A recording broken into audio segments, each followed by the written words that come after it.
Eu estou de volta com você, trocando ideias. E hoje nós estamos trocando ideias sobre um assunto muito pertinente para todos nós. O papel do Papa na igreja, na sociedade e em nossas vidas. Afinal de contas, o Papa, o nome já diz, ele é o nosso pai. Pai na fé, pai espiritual, pai na vivência, na doutrina. É ele que nos conduz, é a figura principal de unidade da Igreja do Senhor. Louvado seja Deus, bendito é aquele que vem em nome do Senhor. Gente, o Papa está nos ajudando a nós repensarmos a nossa vida. E como nós precisamos repensar a nossa fé, a nossa vivência da fé, nós precisamos repensar como viver melhor uns com os outros, viver melhor os nossos sentimentos, os nossos afetos. Eu estou, então, lançando para você esse livro, Repensando a Vida. É uma proposta de reflexão interior, de autoconhecimento. Tem ajudado muitas pessoas. Eu tenho recebido muitos retornos sobre este livro, Repensando a Vida. Um livro que foi escrito ao longo do tempo, não é? Nas redes sociais e depois, a pedido das próprias pessoas que acompanhavam os textos, nós vamos, então, transformando esses textos num livro muito bom mesmo. Tive hoje de manhã, lá no Manhã Viva, falando sobre isso, e eu estou aqui apresentando para você que ainda não tem, para que você possa adquirir. Volto a dizer, é uma das maneiras de você contribuir com o projeto da M Almas. Pode ligar agora mesmo para nós, 12 3186 2600. O Rodrigo lembra aí qual é o site da nossa loja virtual, quem quiser entrar lá também? Acesse aí loja.cançãonova.com, loja.cançãonova.com, é endereço para você acessar e encontrar o livro Repensando a Vida e tantos outros materiais de evangelização. Coisa boa, muito obrigado, Rodrigo. E tem uma plateia maravilhosa aqui participando conosco, e no meio da plateia está lá a Fernanda, porque tem alguém que quer fazer uma pergunta aí para os nossos convidados. A pergunta... O seu nome? Meu nome é Antônio Marco, de Belo Horizonte. Sabemos que o Papa tem uma preocupação muito grande com as famílias. Recentemente nós tivemos aí o sínodo, não é? Então eu gostaria de saber o que aconteceu de novo, não é? O que aparece agora, para a gente poder ter um entendimento melhor do que aconteceu nessa etapa do sínodo. Obrigado pela sua pergunta, Rodrigo. Pois é, sínodo é uma palavra aí que quer dizer reunião, encontro, convocado pelo Papa. O ano passado teve uma assembleia extraordinária, ou seja, um encontro preparatório para o sínodo que vai acontecer agora esse ano. Justamente o tema ele é focado nas famílias. A gente ouviu alguns burburinhos por aí, né, que a mídia acabou soltando, a imprensa em geral, mas eu quero convidar justamente quem está em casa a buscar fontes assim, que sejam mais confiáveis. Se a gente quer saber do que está acontecendo na igreja, então buscar justamente em sites católicos como o da Canção Nova, Rádio Vaticano e outros sites bons também que tem. Claro, você procura ver o que a mídia em geral tem falado, mas depois você busca se aprofundar nos sites católicos. O Papa, a Igreja, ela tem esse carinho, esse zelo muito especial pela família. Esse tema tem sido acompanhado. Na abertura da Assembleia Extraordinária, o Papa ali falou para os cardeais, e ele falou, olha, vamos dizer assim, olha, gente, falem abertamente, não tenham medo de expor o que vocês pensam, aqui todo mundo está para ouvir, e aí os cardeais falaram com liberdade. Questionários foram enviados para dioceses do mundo inteiro, com assuntos relacionados à família, e esses questionários foram respondidos, e com muitos, e ali nesses questionários foram aquelas que são as angústias das famílias, as dificuldades que as famílias enfrentam, porque se a gente for buscar um sinônimo de família, a gente poderia até colocar como confusão. Família é bênção, mas muitas vezes é confusão. Quantas coisas acontecem nas famílias? E todas essas angústias, essas preocupações foram levadas ali para os cardeais, e, lógico, em um único encontro, eles não vão dizer como a igreja vai acompanhar, por exemplo, casais de segunda união. Os cardeais cogitaram, em relação à nulidade, até mesmo da nulidade ser um processo gratuito. Até isso foi cogitado, dependendo do caso, se um casal com menos de 2 anos se separou, de não precisar viver todo o processo mas dependendo do caso, o próprio bispo ali conceder a nulidade matrimonial. Então foram muitos assuntos abordados que vai continuar. Lembrando também, padre, os padres aqui, a Aline, todo mundo está em casa, o Papa iniciou uma série de catequeses justamente voltada para a família. Então, o ano todo ele está falando de família. Ele foi nas Filipinas, ele teve encontro com as famílias. Ele vai nos Estados Unidos em agosto, vai ter o encontro mundial das famílias. E tudo isso é bom que a gente vá acompanhando, porque tudo isso o Papa e os cardeais já estão orientando ali como deve ser a família cristã, de que maneira a família vai ser orientada e acompanhada nas suas preocupações e dificuldades. É importante ter sempre bastante paciência nisso, né? Porque a igreja vai amadurecendo as ideias de forma um pouco mais lenta, né? Exatamente para poder compreender bem as situações dos casais e propriamente das famílias, né? Porque existem famílias diferentes, inclusive no mundo inteiro, né? Não é que a mesma realidade daqui é aquela que vive nos Estados Unidos, é aquela que vive uma família na Itália, aquela que vive no outro lugar. E, na verdade, o sínodo contempla tudo isso. Então, juntar todas essas informações, estudar todas elas, encontrar soluções, inclusive, para os problemas, propor coisas novas, tudo isso demanda sempre muito tempo e muito trabalho, né? Por isso, as mídias, às vezes, apresentam as coisas como se fossem respostas imediatas, assim, o Papa fez isso. Na verdade, não é assim. Demora muito tempo para estudar, para amadurecer, para realmente dar um passo concreto, né? Uma boa decisão sempre demanda um esforço, um trabalho, que é isso que o Papa está fazendo agora, né? Então, vai ter que esperar um pouco para ter realmente as novidades sobre tudo. Por enquanto, são só ideias. Depois, então, nós vamos ter alguma coisa de 100% oficial. Só lembrando, né? Normalmente, um sínodo, depois de encerrado, ele é coroado, posso dizer assim, com uma exortação apostólica, onde o Papa reúne todas as discussões e ali, então, ele emite um documento oficial que fala sobre o assunto, então, fecha tudo aquilo que ali aconteceu, ao menos por um tempo, né?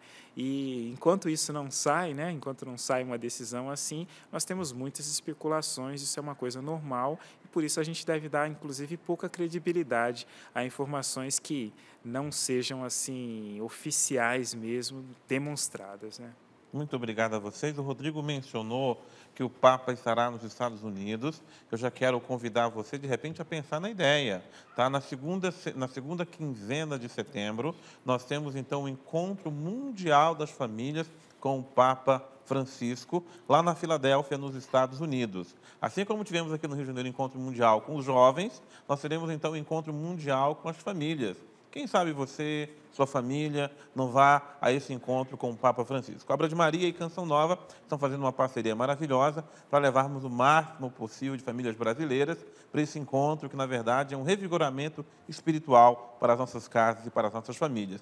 Pode entrar no site aí da Obra de Maria, que você já vai ter informações sobre essa peregrinação a Filadélfia, nos Estados Unidos, para o encontro mundial com o Papa. Muito bem, vamos então para a próxima pergunta. Aline. A próxima pergunta é para o Padre Xavier, é do Rony Flávio Silva, ele nos perguntou através do Facebook. O contexto histórico e cultural da América Latina tem influenciado na opinião do Papa, como afirma a mídia? Olha, Rony, não é isso? Isso. Com toda certeza, Rony, porque onde nós vivemos, né, a língua que aprendemos, a cultura a qual nós estamos dentro, nos dá a nossa primeira visão de mundo, que essa pode ser alargada com o conhecimento de outras culturas, de outras realidades. Mas é claro que pesa bastante no papado o fato do Papa Francisco ser o primeiro Papa latino-americano, especialmente porque a igreja aqui na América Latina ela tem um jeito um pouco diferente da igreja da Europa de acontecer, né? Nós vemos quem vai lá na Itália, quem está por ali, quem participa, por exemplo, da igreja aqui no próprio Brasil, nós percebemos que tem um jeito diferente, porque inclusive o clima, o tipo, a realidade social, tudo isso influencia no jeito de ser das pessoas. Isso sim, realmente tem influenciado, mas muito mais do que o fato de ser latino-americano, nós temos que realmente tirar o chapéu para a personalidade que o Papa tem, né? Ele é realmente um filho de Santo Inácio, né? De Inácio de Loyola, um bom jesuíta e que assimilou isso de forma muito profunda. Não podemos esquecer que não é só o primeiro Papa latino-americano, mas é o primeiro Papa jesuíta também. E que exatamente por isso, como Santo Inácio, né, é aquele homem que busca encontrar as raízes profundas das questões e busca encontrar, inclusive, soluções que sejam mais simples, né? De tal forma que, quando você vai no médico, o médico te passa um remédio, mas não precisa ficar te dando uma aula de química para dizer o que você está tomando. É essa a preocupação do Papa Francisco, de conseguir chegar de forma mais clara e mais comum a todas as situações. Mas, com toda certeza, isso influencia, porque esse é o contexto no qual ele realmente foi criado, no qual ele cresceu. E isso é muito bom, inclusive, porque ele também traz em si a síntese com a Europa, né? Porque ele é de família italiana, apesar de ser latino-americano. Então, por isso, talvez ele consiga esse jogo de cintura assim. Isso que a mídia diz é verdade, se a gente estiver considerando o lado positivo. Se estivermos tentando usar isso para, de alguma forma, denegrir a imagem dele ou dizer que ele é um Papa revolucionário, que agora tudo que veio antes não serve, que agora é só o Papa Francisco, isso não é verdade, porque ele mesmo disse, quando voltava da Jornada Mundial aqui no Brasil, disse bem claro para um jornalista que fez algumas perguntas bem, assim, atrevidas para ele, que ele é um filho da Igreja, que ele pensa como a Igreja. Olha, o Padre Xavier lembrou bem, Papa Francisco é um Papa jesuíta, mas com alma franciscana. Não é? Escolheu realmente o nome de Francisco. A gente estava até no dia da eleição do Papa Francisco, apareceu Francisco, e ficamos naquele questionamento. Mas deve ter escolhido Francisco por causa de Francisco Xavier, não é? Que é um dos cofundadores, aí, praticamente, da Companhia de Jesus, os jesuítas. Mas não, ele fez questão de, em poucos dias, esclarecer, não é? Por que escolheu o nome de Francisco e essa ligação, essa alma franciscana que ele tem. Por isso, inclusive, ele tem muito chamado a atenção pela simplicidade, pela humildade, não é? Pelo modo como ele quer restaurar a igreja a modo de Francisco, restaurando coisas fundamentais nessa vivência da fé. Muito bem, vamos agora ali para a plateia. Tem gente da plateia querendo fazer pergunta. Como é que é o seu nome, querida? Boa noite, Padre Roger. O meu nome é Maria de Lourdes, moro em Jaru, em Rondônia. E você quer perguntar para quem, minha filha? Para o senhor mesmo. Então tá bom, eu vou responder se eu souber essa pergunta. Com certeza sabe. Eu vejo a preocupação da igreja e ele, como nosso Papa, a preocupação de ver sobre a paternidade responsável. Né? Eu gostaria que o senhor comentasse só um pouquinho. Tá bom, eu vou comentar um pouquinho, um assunto que merece muita reflexão, os convidados aqui também. Olha, é óbvio que a igreja, como mãe, sabe que um dos problemas mais sérios hoje da humanidade é saber criar filhos, né? Saber como educar seus filhos.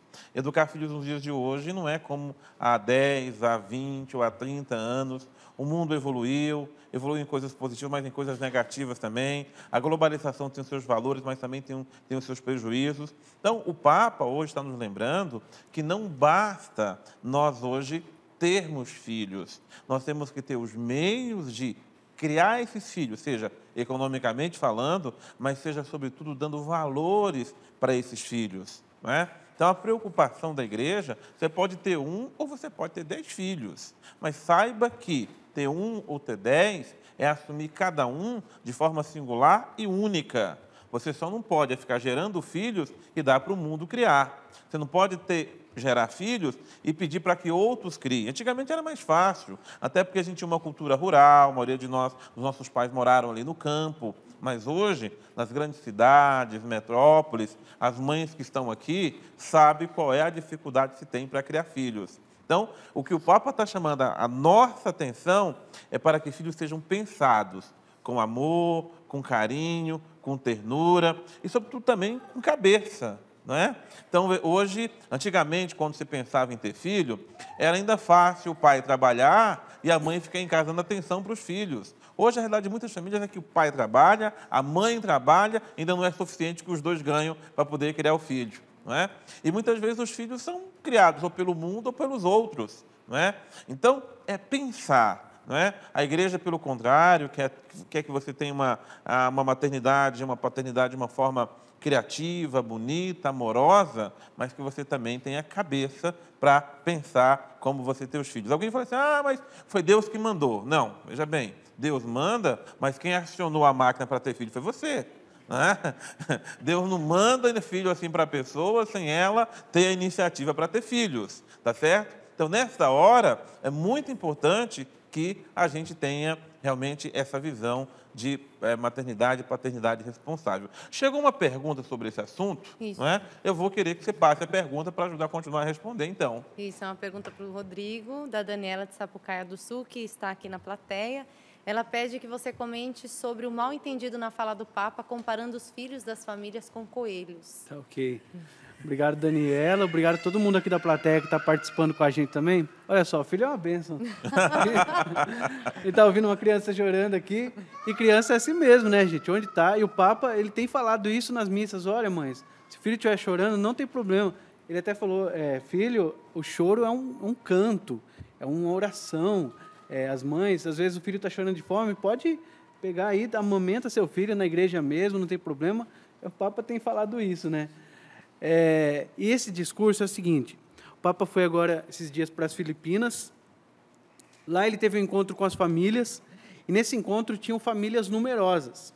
Nesse encontro com famílias numerosas, ele elogiou as famílias numerosas, pela coragem, pela doação. Tinha muitas famílias com filhos com deficiência, e os pais exibiam os filhos, assim, mostravam com orgulho, porque para os pais o filho é um tesouro, seja ele com deficiência ou sem deficiência, é um filho. E ele elogiou. Aí no avião ele teve a oportunidade de responder perguntas, os jornalistas perguntavam, faziam as perguntas que quisessem, e um dos jornalistas perguntou sobre isso. Olha, o senhor elogiou as famílias numerosas, mas isso, aí vem aquele discurso, quem tem muito filho não está gerando pobreza no mundo. Aí ele foi explicar um pouquinho sobre a paternidade responsável, que é justamente o que o padre Roger explicou. E aí ele usou uma expressão, olha, para ser um bom católico não precisa ficar procriando como coelho, ou seja, ter muito filho. Mas ele deu um exemplo para dizer da paternidade responsável, e foi isso que todo mundo ficou sabendo, de procriar como filho. Bom católico não precisa procriar como filho. Como coelho. Não precisa procriar como coelho, justo. Exato.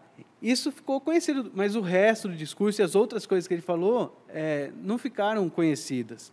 Então, é bom a gente esclarecer. No nosso site, papa.cançãonova.com, noticias.cançãonova.com, lá tem vários textos explicando, inclusive o Dom Antônio Augusto, tem um texto bem interessante dele. Ele é um bispo auxiliar do Rio, um médico. Ele está ali falando justamente, explicando isso que o Papa falou, sobre a paternidade responsável. E ele lembrou o seguinte, o Dom Antônio Augusto, de um livro de uma escritora, que não lembro o nome, que ela dizia assim, você pode até ver um pai que depois de muitos anos arrependido de não ter mais filho, mas você não vai ver um pai ou uma mãe arrependido de ter tido um filho a mais. Bonito, bonito. Muito bem, muito obrigado, Rodrigo. Vamos então para a próxima pergunta. A próxima pergunta é do Júlio César, enviada pelo Facebook ao Padre Xavier. E ele gostaria de saber quem escolhe os países e locais que o Papa visita e se ele pode visitar a sua própria família. A pergunta ela realmente é bem sugestiva. Como se chama mesmo? Júlio César. Júlio César. É uma pergunta bem sugestiva e bem interessante. Bem, a escolha propriamente dos países que o Papa visita pode vir de diversas fontes, né? Ele pode ser convidado por alguém e aceitar esse convite, pode ser por desejo dele ou por indicação, por uma necessidade no país, mas no final é ele que toma a última decisão, porque ele realmente é o Papa, ele toma a última decisão. Mas a motivação dele ir naquele país pode ser diversas, né? Agora, a questão dele visitar a própria família, essa é uma coisa que fica um pouco mais difícil, né? Não é que exista uma proibição quanto a isso, apesar de existir a clausura no Vaticano, não é que existe uma proibição quanto a isso, mas normalmente os papas são sempre de lugares distantes, né? Dificilmente um papa de Roma mesmo, então não é como a gente que pode pegar um carro e em 1 ou 2 horas estar na casa da gente, né? Ele teria que sair de lá e fazer uma visita à Argentina. Chegando na Argentina, como ele é chefe de Estado, vira naturalmente uma visita daquelas grandes, é recebido como chefe de Estado. Não é tão fácil assim a vida do Papa, né? Até dizem que é uma espécie de prisão invisível, né? Porque não tem como se deslocar sem um contexto muito grande, como alguém diz aqui, como chamar muita atenção. Por isso, a gente não tem notícia exatamente de um Papa dos últimos tempos que tenha ido visitar a família dele, apesar de que não é que tem uma proibição. Ele é o Papa. Agora, o contrário pode acontecer, porque se o Papa não pode a família pode até o Papa. Isso pode acontecer, com nos certeza lugares acontece. onde vai. Agora, também é bom lembrar que o Papa, já na idade que ele é eleito, raramente vai ter o pai ou a mãe vivos, não é? Então, algum parente próximo. Bento XVI ainda tem irmãos, né? Tem um irmão. Um irmão, isso que é mesmo. Bento padre. XVI tem um irmão que é padre. Já se encontrou com ele várias vezes, né? Francisco não tem nem pai, nem mãe, nem irmãos. Tem os irmãos. Tem irmãos Que moram em Buenos Aires, na isso. Argentina. E aí acho que é feito um contato, uma maneira de se aproximar. Até amigos de infância, até o time de futebol já foi visitar, né? Já foi. De coração, o Papa. Mas o Papa é interessante que ele ainda não foi à Argentina. Já veio aqui o Brasil, que é do lado. Os argentinos vieram aqui para se encontrar com ele. Né? Inclusive, eu lembro que na Catedral do Rio de Janeiro foi de uma forma improvisada, organizado o encontro, que era um número dos argentinos, porque era um número muito grande, né, de argentinos presentes e queriam, claro, ver, né, o seu conterrâneo, né, que era Papa. Mas o Papa, por motivos, é até importante lembrar que o Papa nem pegou as suas coisas, né, porque ele foi para o conclave. Ele não teve a oportunidade de voltar para casa, né? Depois. Não é tão fácil assim, né? Não é tão simples fácil assim, né? Olha, João Paulo II foi pelo menos umas 3 ou 4 vezes à Polônia, não é? Bento XVI foi à Alemanha também. Agora o Papa Francisco, pela sua própria sobriedade franciscana, já foi a outros lugares que eram mais urgentes a sua presença.